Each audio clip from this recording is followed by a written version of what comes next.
7월 17일 수요일 아침 묵상 예레미야 33장 1절에서 13절 이를 행하시는 여호와라는 제목을 가지고 말씀을 살펴보도록 하겠습니다. 한번 따라해 볼까요? 이를 행하시는 여호와. 우리 참 좋아하는 구절이 있죠. 33장 3절 너는 내게 부르짖으라 내가 내게 응답하겠고 내가 알지 못하는 크고 은밀한 일을 내게 보이리라. 남유다의 가장 절망스러운 상황, 그리고 예레미야 개인적으로도 절망스러운 상황이죠. 1절 보면 예레미야가 아직 시위대 뜰에 갇혀 있을 때, 그러니까 예레미야는 갇혀 있고 남유다는 하나님이 싸우지 말라는 바벨론하고 싸움 준비하고 있고, 남유다는 하나님 앞에 돌아올 기미가 보이지 않고, 그런 상황 속에서, 정말 절망의 상황 속에서 하나님께서는 나타나셔서 예레미야에게 놀라운 은혜를 보여주고 있습니다. 우리가 생각하는 응답은 두 가지로 나타나야 돼요. 첫 번째는 일단 예레미야가 이 시위대의 감옥에서 벗어나야 되죠. 근데 벗어나지 않아요. 두 번째로는 지금 이 남유다가 바벨론하고 전쟁을 준비하고 있거든요. 이거에서 이기면 남유다는 바벨론의 지배를 받을 필요가 없어요. 근데 하나님이 얘기하고 있어요. 패하게 할 것이다. 그러니까 우리가 생각하는 응답은 크고 비밀한 것 가운데 부르짖으면 일단 예레미야가 노임을 받아야 되고 또 남유다가 바벨론과의 전쟁에서 승리해야 되는데, 하나님은 두 가지 다 거절하시고 얘기하십니다. 너희들 패배할 거고 완전히 이 일로 말미암아 싸그리 멸망할 거야. 그리고 너도 당분간은 감옥에서 놓일 수가 없어. 그것을 통해서 하나님이 우리에게 하시는 메시지는 분명한 거예요. 그러면서 하나님은 어떤 그런 위로와 응답을 주시느냐? 내가 너희 가운데 새로운 일을 벌이겠다는 거예요. 하나님이 이 일을 회복하겠다는 거예요. 그 약속을 주고 계십니다. 사랑하는 성도님들, 우리 삶 가운데 하나님께서 주시는 가장 큰 응답은 하나님 자체인 줄 믿습니다. 하나님이 주시는 말씀인 줄 믿습니다. 그것을 붙들고 그것을 믿고 그것을 따라갈 때 우리 안에 진짜 소망이 능력이 되며 열매가 되고 기쁨이 되는 줄 믿습니다.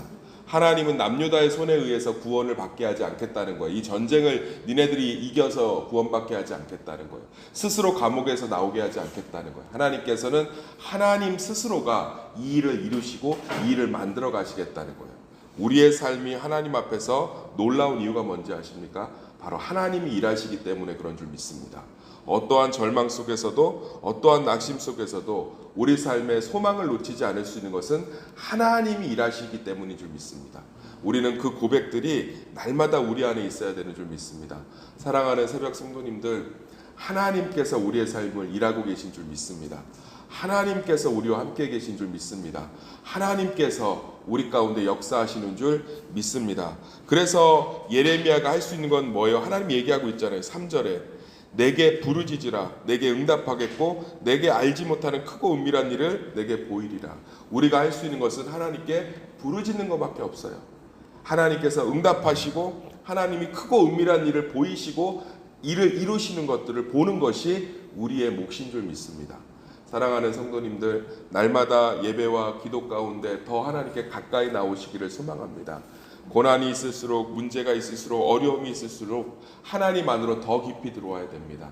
하나님만이 소망되기 때문입니다. 남유다가 왜 망했습니까? 하나님을 소망으로 여기지 않고 하나님이 아닌 다른 우상들을 소망으로 여겼기 때문에 그렇습니다. 우리는 무엇을 소망으로 여기고 있습니까? 우리는 무엇이 나에게 참된 소망이 됩니까? 제가 정말 안타까운 게 뭔지 아세요? 신앙생활을 하면서 문제가 생기면 일단 신앙의 자리부터 안 나와요. 시험에 들었대. 그건 시험에 든 게 아니고 내 믿음의 수준이 그대로 드러난 시험을 본 거예요. 30점 맞은 거죠. 저는 시험에 들었다고 생각하지 않고 그 사람의 믿음의 시험의 점수가 드러난 거다. 고난이 올수록 하나님 안으로 들어가야 되지 않겠어요? 소망은 거기밖에 없는데, 지금 남유다는 바벨론이라는 고난이 오면 올수록 하나님 안으로 들어가는 것이 아니라 자신들의 무기를 갈고 있습니다. 하나님의 말씀 안으로 들어오는 것이 아니라 자신들의 신념을 더 견고히 하고 있습니다. 어떤 분들이 이렇게 얘기해요. 하나님께서 내게 응답을 주시지 않았는데, 내가 원하는 대로 이렇게 하시지 않았는데, 나 이제 다 지쳤다. 그것은 하나님을 소망한 것이 아니라 내 삶을 소망한 거죠. 사랑하는 성도님들, 고난 가운데 하나님에 대한 소망이 사라질 때는 내가 하나님이 아닌 무엇을 소망으로 붙들고 있었는지를 보시면 돼요. 하나님이 아닌 자식을, 하나님이 아닌 물질을, 하나님이 아닌 내 경험을, 하나님이 아닌 내 자존심을, 하나님이 아닌 내 체면을, 하나님이 아닌 내 평안을, 하나님이 아닌 내 위치를 의지하고 있질 않았는지. 그래서 그게 흔들리면 하나님도 필요가 없는 거죠. 왜? 그게 나한테는 하나님이었어. 지금 이스라엘 백성들 안엔 하나님이 중요한 게 아니라 자신들의 평안이 중요한 거예요. 자신들이 쌓아올린 부와 재산을 바벨론으로부터 지키는 게 중요한 거예요. 그러니까 그것을 지금 예레미야를 통해서 하나님이 하시는 메시지 되게 분명해요. 바벨론에게 항복해라. 아무 말 없이 끌려가고 내가 돌아오게 할 때까지 견뎌라. 곧 돌아오게 하리라. 그런데 유다 백성들한테 이제 하나님은 필요가 없어요. 왜요? 내가 원하는 말을 주는 분이 아니게 됐잖아요.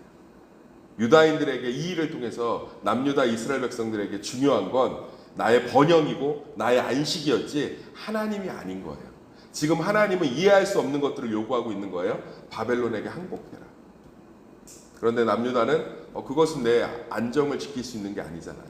그러니까 하나님 필요 없죠. 하나님 말씀 떠나서 싸우겠다는 거예요. 사랑하는 성도님들, 믿음은 하나님 한 분만으로 충분하며 하나님 자체가 우리의 소망의 근거가 되어야 되는 줄 믿습니다. 그분 안에 다 있는 줄 믿습니다. 그분이 예루살렘 성이요, 그분이 예루살렘 성전 되시는 줄 믿습니다. 그래서 하나님이 얘기하잖아요. 다 무너져도 내가 세우리라. 다 무너져도 내가 지키리라.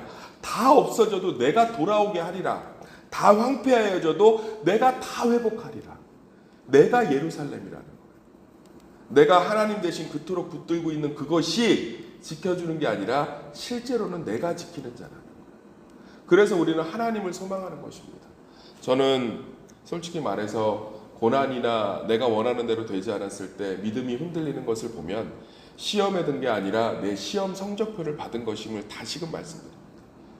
내가 하나님이 아닌 무엇을 쫓아가고 있었는지. 목회자인 저도 마찬가지예요. 제가 하나님이 아닌 것들로 기뻐하고 슬퍼하고 분노하면 그게 우상이에요. 내가 목회가 내 마음대로 되지 않아서 속상합니다. 그러면 그건 뭐예요? 목회가 우상이 된 거예요. 저희 어머님이 몇 번 하신 얘기가 있는데 제가 간증으로 몇 번 썼는데 제가 너무 기분이 나빠 있으니까 어머니가 묻더라고요. 왜 그래? 네 뜻대로 되는 게 하나도 없어? 그래서 제가 내 뜻대로 되는 게 하나도 없어요 그랬더니 저희 어머니가 그러더라고요. 그게 복이지 주 뜻대로 돼야지. 사랑하는 성도님들, 하나님은 변함이 없거든요. 하나님의 말씀은 영원하고 저는 이 말씀을 묵상하면 은혜가 있어요. 근데 내 목회가 잘 안 된다고 내 뜻대로 되지 않는다고 속상했어요. 그러면 하나님은 중요한 게 아니에요. 저한테는 목회가 중요한 거예요. 저도 마찬가지예요. 제가 원치 않는 응답이 일어나지 않으면 하나님께 원망할 때도 있고 불평할 때도 있습니다. 그러면 저에게 중요한 건 응답이지 하나님이 아닌 거예요. 왜냐하면 하나님은 변함이 없으시거든요. 하나님은 그 자리에 계시거든요. 그래서 다시금 그분을 향해 바라보고 그분의 살아계심을 신뢰하고 다시금 그분의 말씀 안에 거하면 어느새 제 안에 동일하게 은혜와 평강이 넘칩니다. 여러분의 감정을 이끌어가고 있는 대상이 하나님이십니까? 아니면 하나님이 아닌 다른 존재입니까? 그게 우상이에요. 내가 지금 하나님이 아닌 걸 쫓아가고 있는지 분별하는 시금석이 뭐냐면, 나침판이 뭐냐면 내 감정을 오르락 내리락 하는 대상이 내가 지금 따라가고 있는 하나님이에요. 사단은 무섭게 생기지 않았어요. 광명의 천사처럼 구별할 수 없이 굉장히 매혹적이에요. 미혹적입니다. 사단은 에덴 동산에서 하와에게 선악과를 따먹으라고 시키지 않았어요. 질문하고 대화했습니다. 위로했고. 사랑하는 성도님들, 우리가 따라가는 것이 하나님이 아닌지 우리가 구분하기가 쉽지가 않아요. 죄인이어서. 우리의 감정을 오르락내리락 하는 게 누구입니까? 우리의 감정을 오르락내리락 하는 대상이 누구입니까? 존재가 무엇입니까? 사건이 무엇입니까? 그러면 그것이 나의 하나님이에요. 며칠 전에도 어떤 분이 지나가면서 하는 말 때문에 굉장히 기분이 안 좋았어요. 그 말을 듣고서는 제자리에 앉아서 말씀을 묵상하니까 저는 목회자이고 말씀을 준비하면서도 제 자존심을 쫓아가고 있었던 거예요.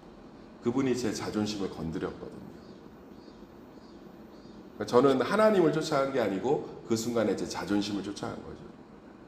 예수 그리스도는 자기 생명을 버리고 나 때문에 발가벗겨진 수치를 당한 만큼 낮아지셨는데 저는 벌써 자존심을 쫓아가고 있는 거예요. 어떻게 목사한테 저럴 수 있어? 내가 이 교회 담임 목사인데 어떻게 저런 말을 할 수 있지? 제가 하나님이 아니라 예수님이 아니라 자존심을 쫓아간 거예요. 지금 오늘 말씀이 다 그 얘기예요. 이스라엘 백성들은 하나님을 쫓아가기 싫은 거예요. 그래서 자신들이 원하는 평안, 자신들이 원하는 기분 좋음, 자신들이 원하는 것들을 쫓아가고 있습니다. 그래서 하나님이 얘기하시는 거예요. 이제 희망이 없다. 그렇지만 내가 다시금 회복하리라. 사랑하는 성도님들, 나의 감정을 이끌고 가는 것이 무엇인지를 잘 묵상하시길 소망합니다. 그것이 하나님이 아닐 때는 바로 방향을 바꾸시기를 소망합니다. 그러면 그 즉시 십자가는 우리 가운데 은혜를 베풀고 있으며 그 즉시 성령은 우리 가운데 충만히 역사하시며 그 즉시 하나님은 우리를 도우시고 함께 하시는 아버지 되심을 경험하게 될 줄 믿습니다. 그래서 정말 날마다 크고 은밀한 일을 우리 가운데 알리시고 응답하시는 그 하나님과 동행하시길, 하나님 비스무리한 것과 동행하면서 착각하는 삶이 아니라 하나님과 동행하시기를 예수의 이름으로 축원합니다.